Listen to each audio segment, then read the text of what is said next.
Hi, I'm Lindsay Joo, and thank you so much for tuning back in to the Block Update. Glad you guys are watching, but I'm so sad that I still don't have a co-host. So let me know in the comments if you guys think I should keep doing the Block Update, if you think it's funny, if you think it's interesting.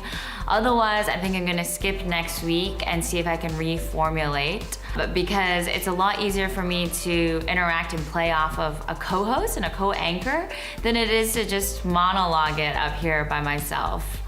Although those of you that know me know that I do like to talk a lot, so. But I only like to talk on YouTube if you guys are interested. Otherwise, it's no fun. So, I just got back from Hong Kong Blockchain Week. I was there last week. Hong Kong Blockchain Week was a blast. Currently, what's happening in Hong Kong right now, the 13th and the 14th, is Token 2049. And I'm really jealous because it looks like there's still a lot of great action that's going on, a lot of great speakers. Charles Hodkinson, Tone Vase has been posting, the Tron guys, Justin Sun, as well as, of course, Vitalik and CZ. So really jealous that I didn't stay for that, but hopefully I'll get to see some of them in Economy Seoul coming up. So here goes True Life Confessions from Hong Kong Blockchain Week. So I guess the first thing is that it was my first time in Hong Kong, and maybe naively so, I expected it to be a lot more like Shanghai. But in reality, once I got there, it was humid, it was tropical, I saw palm trees, it was much cleaner. The air was also a lot fresher than in Seoul, as well as Shanghai.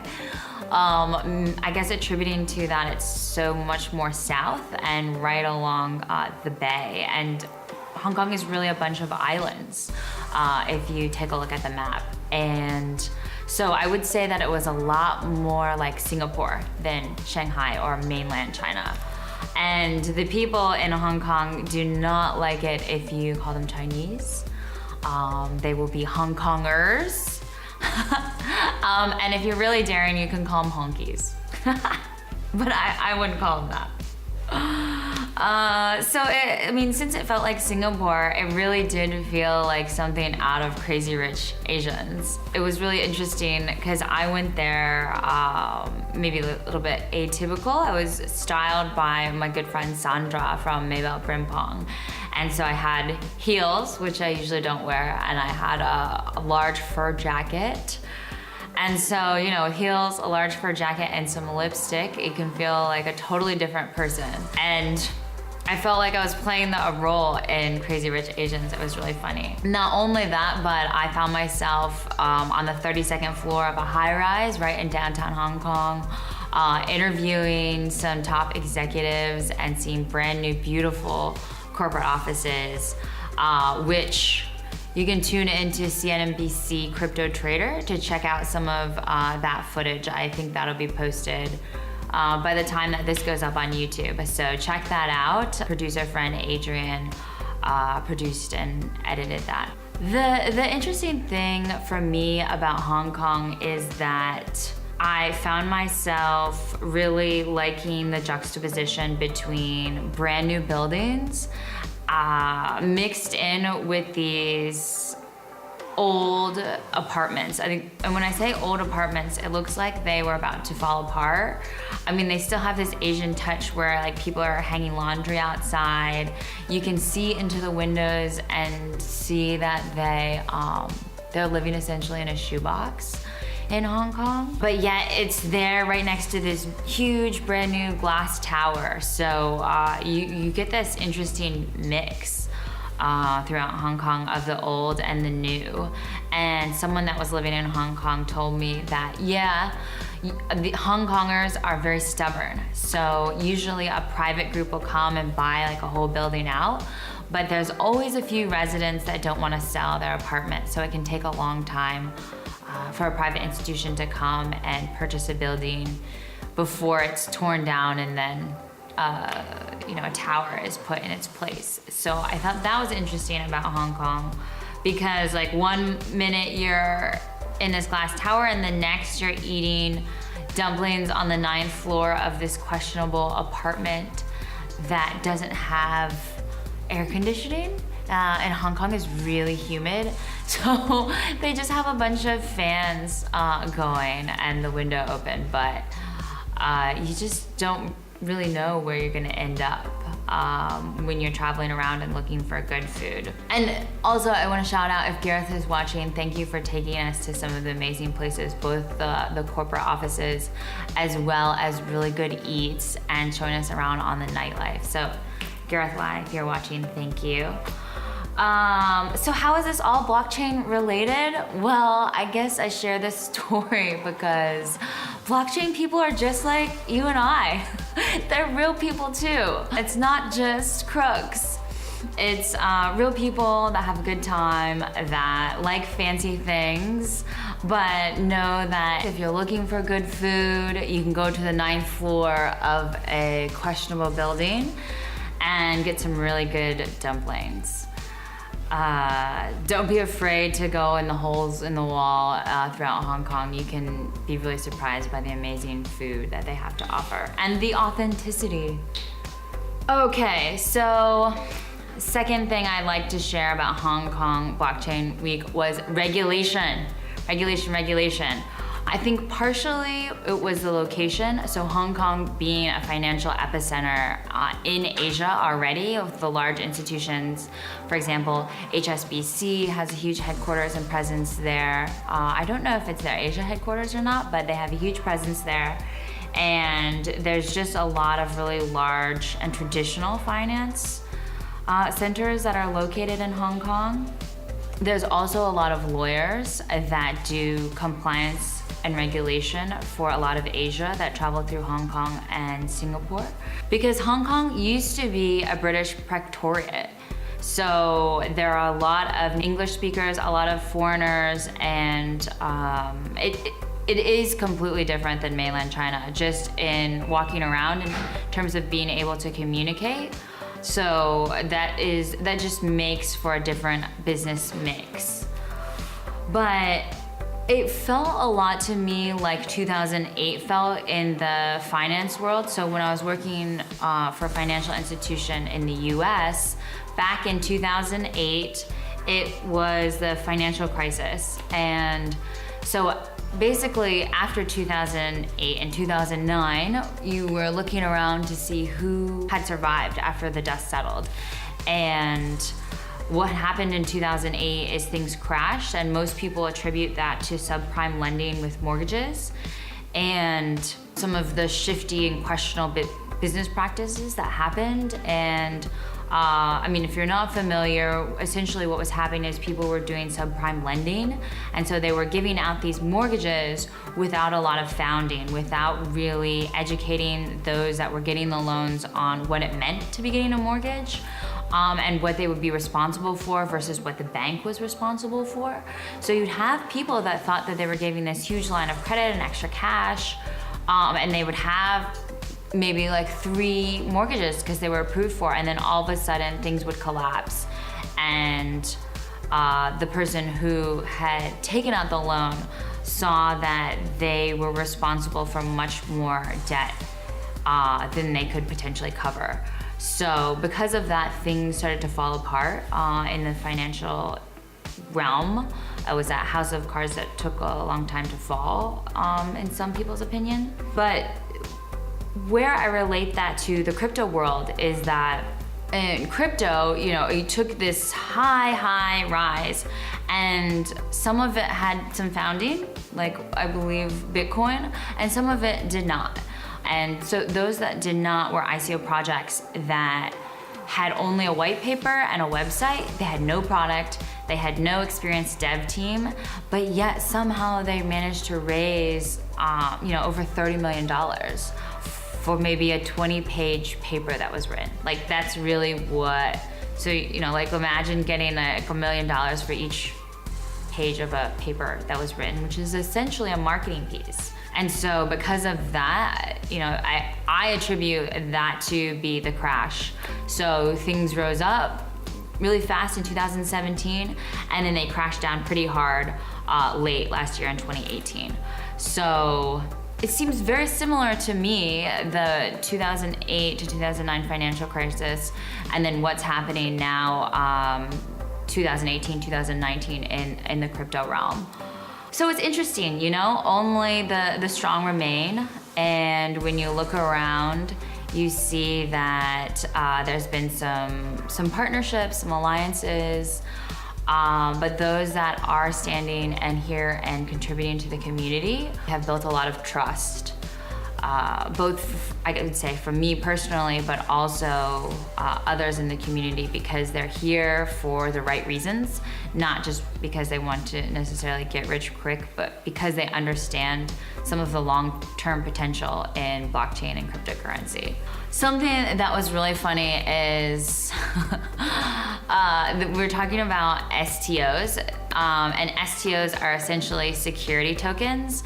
And so what that means is you can purchase these tokens from a company, and then you would be receiving equivalent to equity within that company. And this has been a hot topic because the US regulates anything that's seen as equity or security very tightly. A lot of people are afraid of the US SEC. So the Security Exchange Commissions, because the US is such a big powerhouse, STOs really aren't happening on a large scale in the US, they're happening in Asia.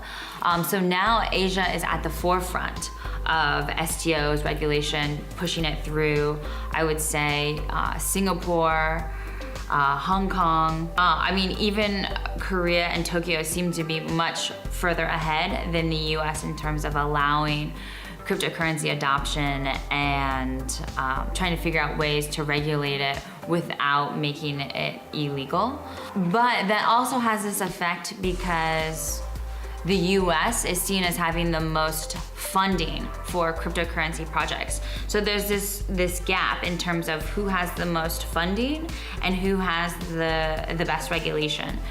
And so if you follow Rand Neuner from CNBC Cryptotrader, his Twitter, it's funny, his at Crypto Randman, and he posted this tweet. He said that it's akin to sex in high school. Everyone seems to be talking about it, but no one's doing it. So that's what he compared to STOs and stablecoins. It was a really funny tweet. Yeah, so with regulation, the bear market continues. It's a slow creep, I think, back into what's going to be the bull market. People are very skeptical. People aren't doing huge raises. People are asking a lot more educated questions. And so I guess I encourage those thought leaders, and I was really happy those that I did talk to that had things to contribute or things that they wanted to create in the space. I applaud them, and I hope that we see more people that can add value, like what I saw during Hong Kong Blockchain Week. And I would say, keep being skeptical. Trust, but verify. Trust, but verify, please. By the way, if you do have either a stable coin or an STO and you would like to sponsor a spot on my channel, let me know. Okay, last point is that I think there are a lot of people in mainstream finance or mainstream tech that feel awkward about blockchain. They feel awkward about cryptocurrency. One, because they've heard evil stories about cryptocurrency, or they think that it's mostly scams, and that can make for some awkward dinner conversation. But it's not just mainstream that people make awkward. It's also happening at the blockchain conference. So I had a chance to hear Tone Vays speak. If you're not familiar with him, his Twitter is at Tone Vays. That's TONEVAYS.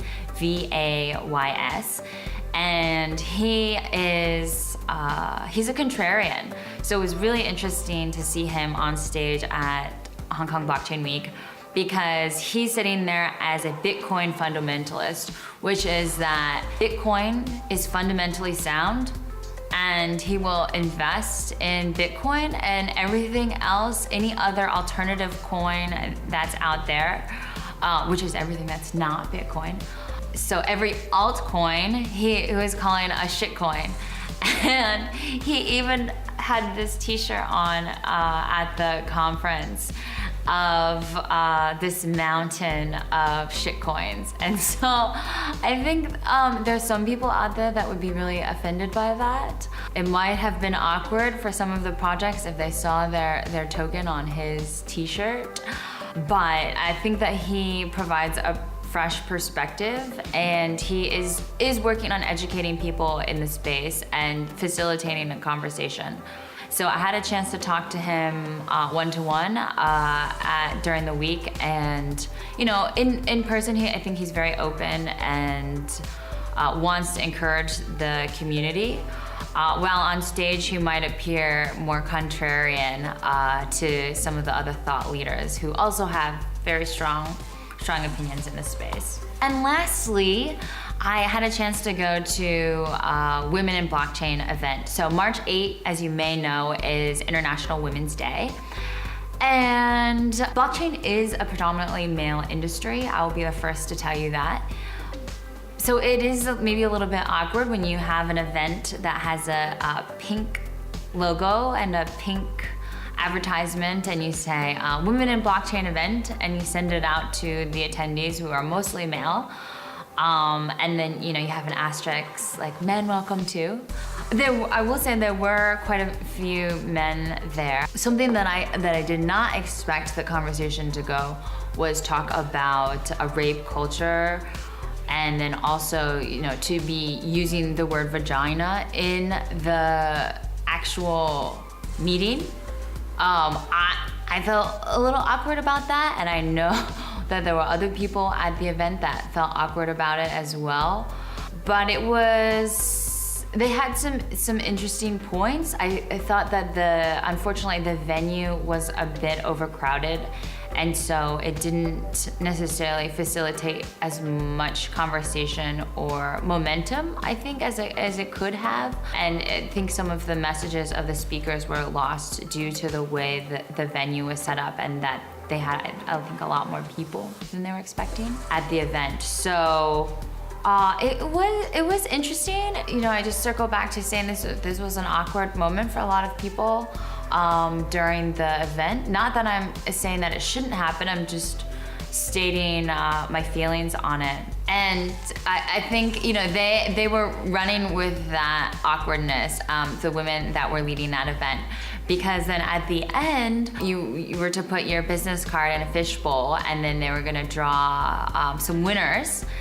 And the winners won vibrators. Yeah, vibrators. They won vibrators, those that are being sold on e-commerce, I will say adult toy website. And you can pay in crypto. I'm not sure if it's actually like on a blockchain white label solution, or if they're just accepting crypto payments. I didn't look that far into it, but that was like the real kicker. So interesting, and kudos to the ladies for showing us a different perspective. Thank you for watching. I am going to post a highlight reel as soon as I get some of the footage edited from my week in Hong Kong. So I hope that you guys will tune back in for that. In the meantime, thank you for watching, and jump on the block, y'all. Bye.